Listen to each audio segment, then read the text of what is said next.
I'm Rear Admiral Thomas M. Dykers, retired. We call this chapter the Silent Service, the end of the line. It is a unique story.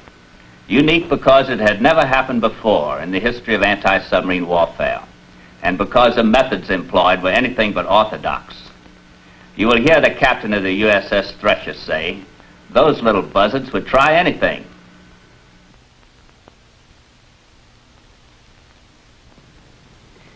In July of 1942, the USS Thresher was assigned a patrol station off the entrance to Kwajalein Atoll in the Central Pacific. Those were the rugged days for the submarines. The war was still new, and our boys didn't know what the Japs had in the way of secret anti-submarine weapons and tactics. To add to their uncertainties, they weren't quite sure of what we ourselves had. Our torpedoes showed an annoying tendency not to explode when they hit the target, or going off before they got there, which was equally disturbing. Both would end up in no damage to the enemy and a licking for the submarine. In those days, there was no radar to warn them of dangers in the darkness. With these uncertainties and deficiencies, it took brave men to sail their ship to within 3 miles of an enemy base. But they were looking for enemy ships, and that was the way to find them. The Thresher's skipper was Lieutenant Commander William J. Milliken from Valley Stream, New York, a fine athlete at Annapolis and a veteran submariner. Lieutenant Robert M. Brinker from Park Ridge, Illinois, was her executive officer. The diving officer was Lieutenant James S. Bryant of Pasadena, California.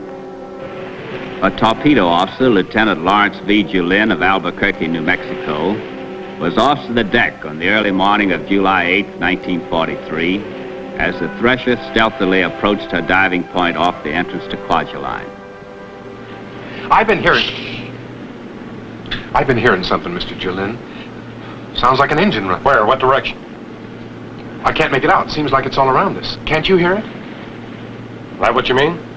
Yeah, that's it. That's our own auxiliary engine. Every now and then the sound seems to come up the ventilation piping from the engine room. You're right. I must be getting jumpy. Now, don't let it bother you. Had me worried for a long time when I first came on watch. Mr. Brinker says the enemy might even try to board us at night in here. Yeah, they would. They got close enough before we saw them. Maybe we ought to bring the hand grenades and the Tommy gun up on the bridge where we can get at them. They'll be okay in the conning tower. Now pipe down so we can listen. Still all clear, Mr. Brinker? I'll bet you get something to listen to before the night's out.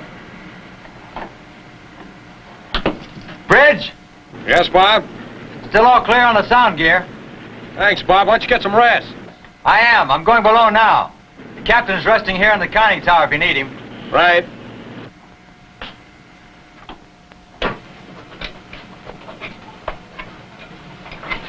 I don't see how the captain can take it. He's up all day making attacks and dodging patrol craft. And at night he sleeps on the deck of the conning tower. Things can happen mighty fast at night. He feels he has to be near the bridge. Owes it to the rest of us. Nobody can stand that for long. Now, don't worry. When he figures he's had it, we'll pull out and spend a couple of days just resting down about 200 feet. I could use that right now. And I'm not carrying his load.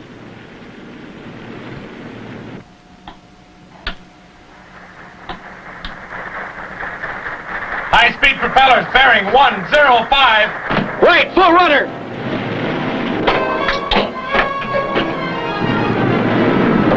Can you see anything, Larry? No, sir. I'm turning to put the bow toward the sound. Good. Here he is, right in the beam. He's heading right at us.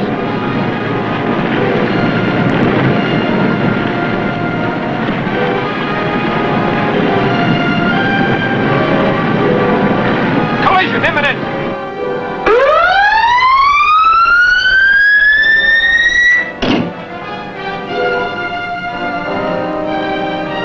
He's trying to ram us.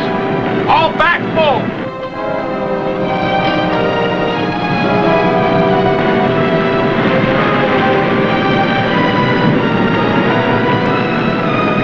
He's chickened out. He's turning away.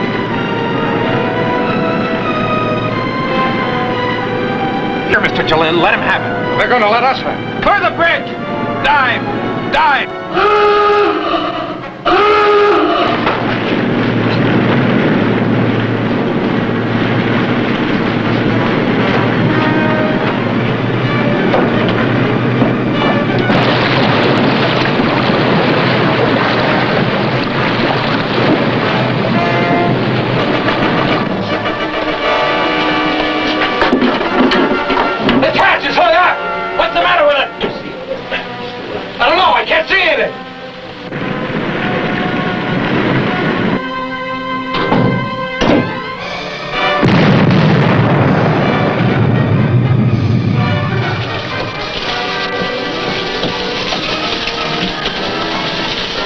something caught under the lid! One of the lookout sandals! We can't stay submerged for this leak! Jim! Yes, sir. We're gonna have to open the conning tower hatch again! Plane her up to the hatches 2 feet out of the water, and stand by to take her back down again! Aye, sir. Plane her up.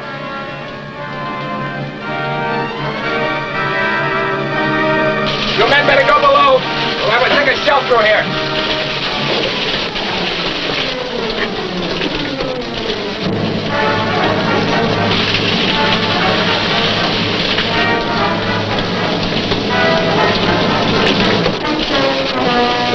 Close that hatch.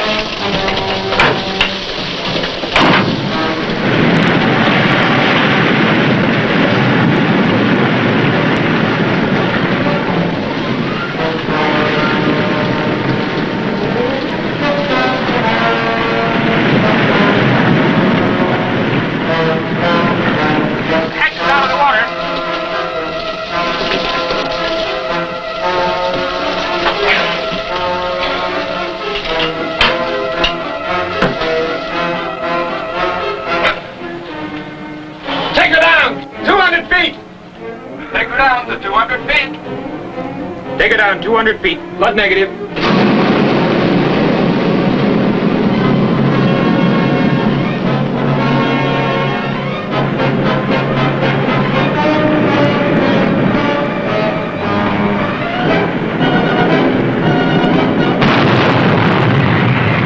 Open the lower hatch. Open the lower hatch.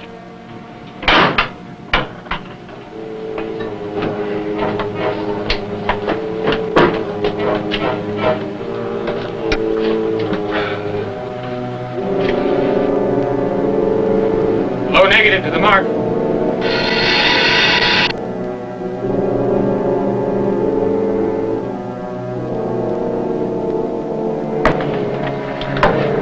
He's coming in on a run.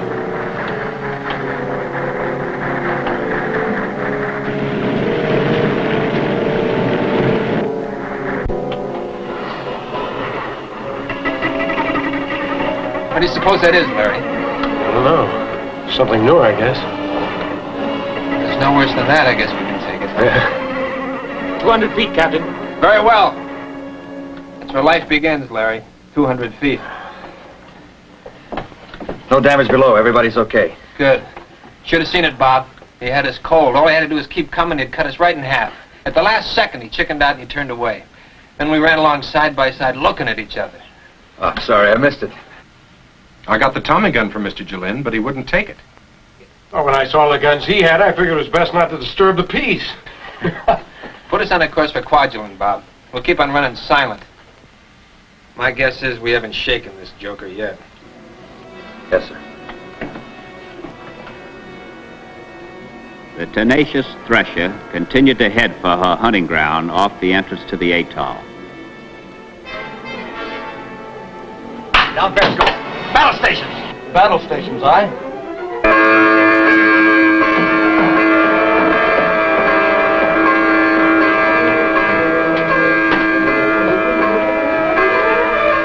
What have we got, Bob? Big merchantman just stood out of the atoll. She's dead ahead. Let me take a look. Up Periscope.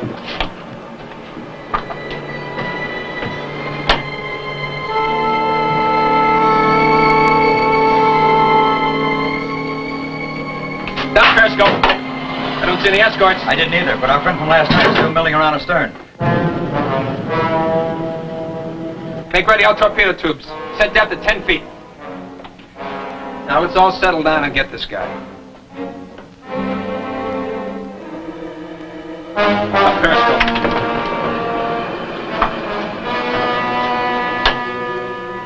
Mark bearing. 342. Mark range. 1,900 yards. Down Periscope. Angle on the bow, 50 port. All torpedo tubes ready. Stand by, Larry. Up Periscope.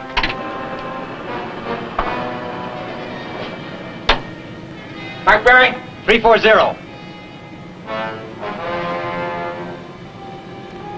Set. Fire one!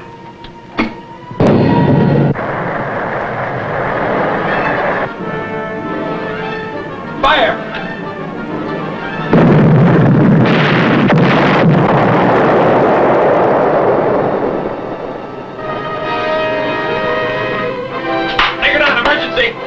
plane making a bomb run on us.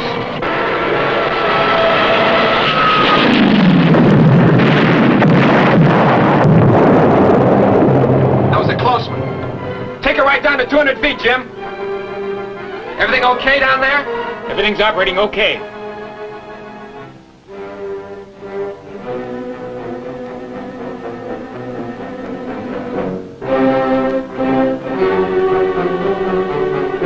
We sure nailed that guy. 2 hits. Did he sink? I don't know. It's a lucky thing we didn't hang around waiting to see. How do we head? Steering due south. Bring her around to the east. Steer 090. Left full rudder, steer 090. Left full rudder, steer 090. That ought to mix him up a little. The starter gets sinking. I can hear it breaking up. How about propellers? It's all quiet up there. I can't hear any props at all. You sure that thing is working? Yes, sir. It's working fine.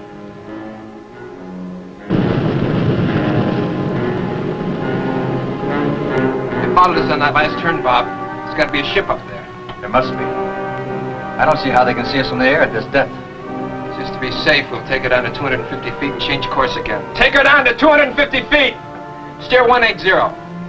Steering new course, 180. Steady on new course, 180. These charges are right on, Bob. It's got to be a ship. Must be something wrong with our listening gear. Rig for silent running. Rig for silent running. Rig for silent running. Shift the bow and stern planes to hand.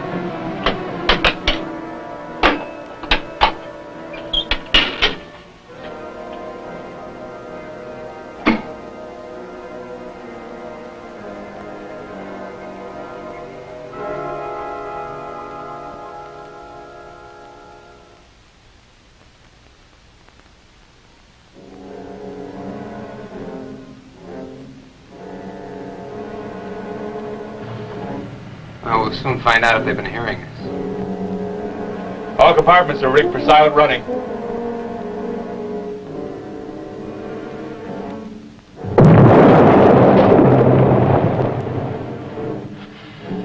We must have fouled a fishnet. Maybe dragging it behind us, boys and all. There's something sure marking our position.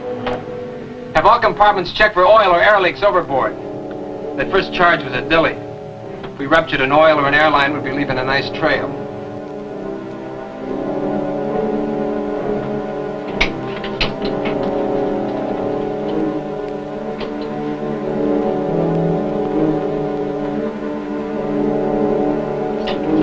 There's an air leak to the bow buoyancy tank. It's going overboard and we can't stop it.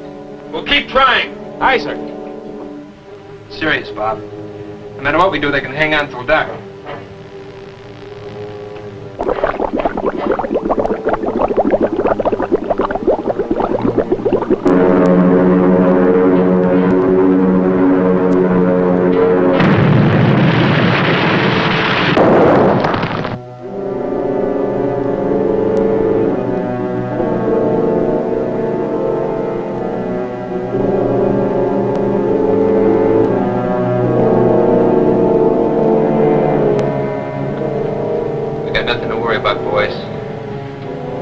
Mark the spot for them, but they can't hit us. Watch out for a wild pitch.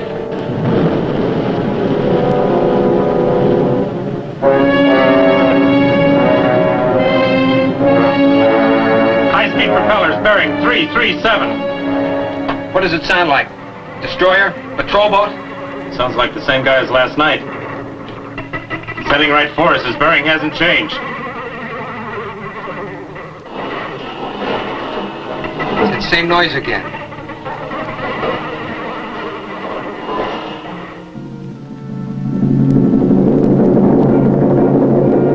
Well, it didn't hurt anything before. It shouldn't now. I'm just allergic to the loud noises underwater. Aren't we all? Sounds like he's turning around. He's starting back. Left full rudder. Left full rudder.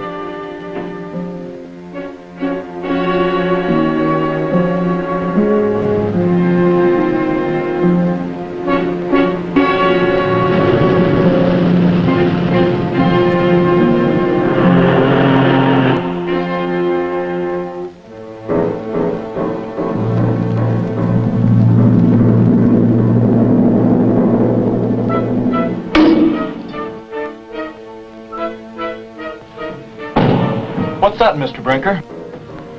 I don't know, but I don't like it. Forward torpedo room says it sounds like a diver on deck. It's no diver. My guess is it's some kind of a hook. A hook? What for? Some new trick. So that's why they haven't depth charged us. This buzzard will try anything. Take her down to 300 feet.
Give her full dive.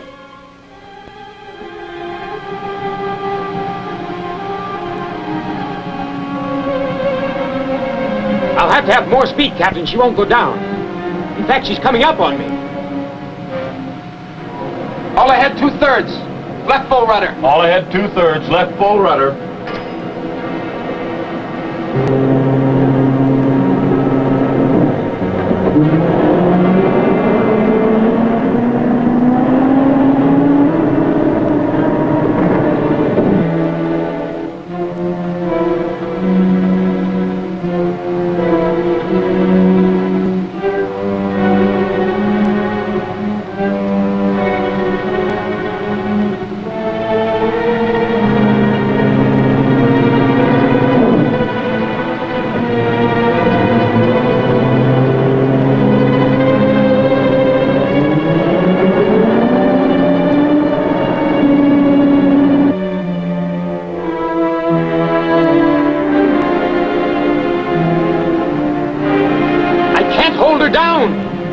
They've got us hooked, all right.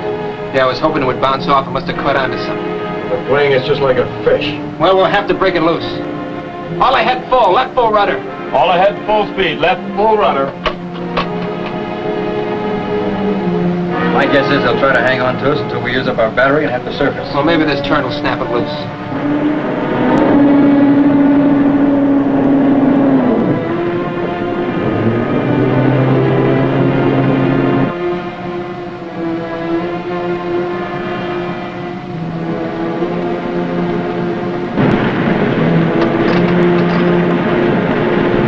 What speed are we making? 4 knots. 4 knots. We ought to be making twice that much. Keep your planes on full dive.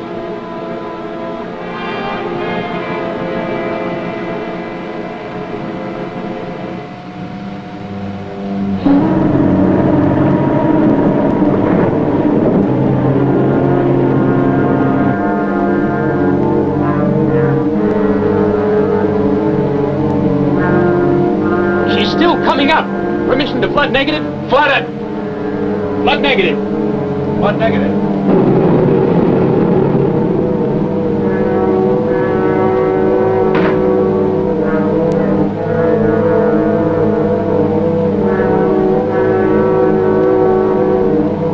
She's up to 165 feet and still rising. I can't hold her. Bob, go below and tell the communications officer to burn the code books and all secret matter right away.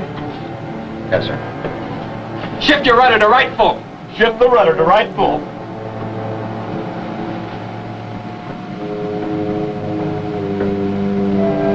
Flood number 1 auxiliary from sea. I flooded auxiliary, but we're still being pulled out of the water. Bob, go below and tell the communications officer to burn the code books and all secret matter right away. Yes, sir. Shift your rudder to right full. Flood number 1 auxiliary from sea. Shift your rudder to right full. I've flooded auxiliary, but we're still being pulled out of the water.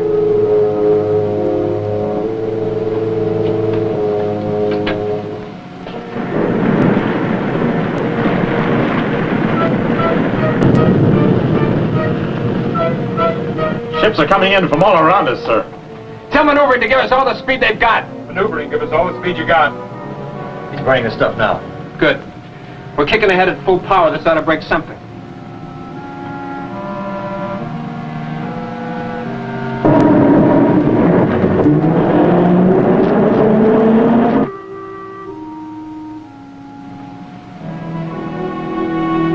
We're still rising. Didn't work. Stand by, Larry. When he pulls us up high enough to see, we'll fill the ocean with torpedoes. Make ready all torpedo tubes. Make ready all torpedo tubes. Watch her, Jim. I'm gonna back. All back, emergency. All back emergency.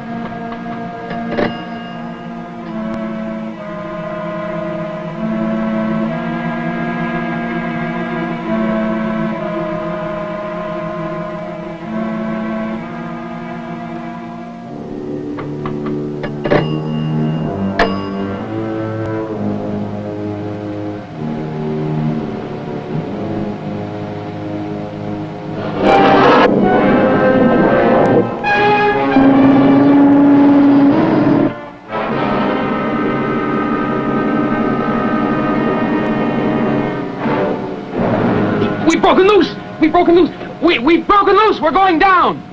All ahead full. All ahead full.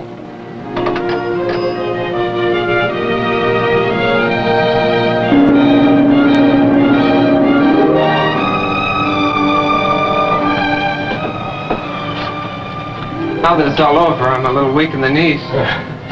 Give me a cigarette, Larry. Boys, he almost got us. Yeah, his luck ran out just the right time.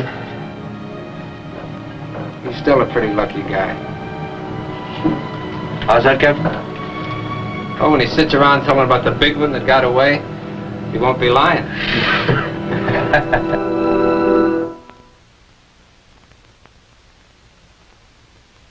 I'm very pleased to introduce to you Captain Lawrence V. Julin, who was the torpedo and gunnery officer of the USS Thresher on that memorable day off Kwajalein. Larry, it's good to see you. Tommy, nice to be here. Larry, do you do any fishing? Yes, actually, it's one of my favorite sports. Well, I'll bet you're one of the few fishermen who have any sympathy for the one who got away. Well, Tom, they go with my blessing, and it seems like a lot of them do, too. Perhaps subconsciously you hate to drag them in. How does it feel to be on the end of a fish line? Well, I made 13 submarine war patrols. And the Ramones, of course, when the issue seemed in doubt. But this one had an eerie, unreal quality about it that topped them all. With a patrol averaging around 50 days, you were actually at sea in a submarine for almost 2 solid years under war conditions. As I remember it, it seemed like more than 10. You were one of the real ball carriers of the submarine war, and it's an honor to have you with us. Thank you. I hope you will be with us again when we reenact another true submarine story.